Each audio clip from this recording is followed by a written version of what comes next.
तो गाइस ये आई है हमारी पहली इनकम। तो अब हम काउंट करते हैं। ये हो गया जी 5000, ठीक है। ये हो गया 10 और ये हो गया 15,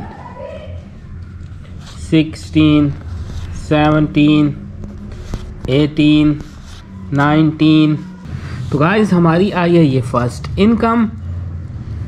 और अब हम इसको जो है काउंट करते हैं। मैं आपको दिखाता हूँ कि हमारी जो फर्स्ट इनकम है वो टोटल आई है कितनी। अभी मैं ये बैंक से निकलवा कर आया हूँ।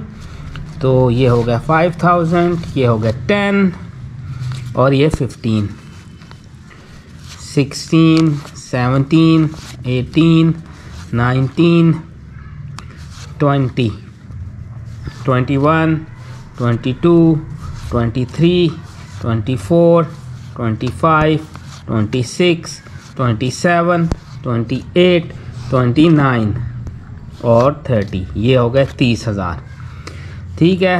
31, 32, 33, 34, 35, 36, 37, 38, 39, 39,600 है हमारी ये फर्स्ट इनकम।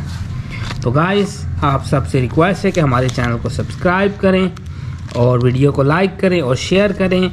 और अगर आपने YouTube पर अभी तक अपना चैनल क्रिएट नहीं किया तो हम भी आपसे यही कहेंगे कि अपना चैनल जो है वो क्रिएट करें और हमारी तरह आप भी जो है इस तरह अच्छी इनकम जो है हर मंथ कमा सकते हैं।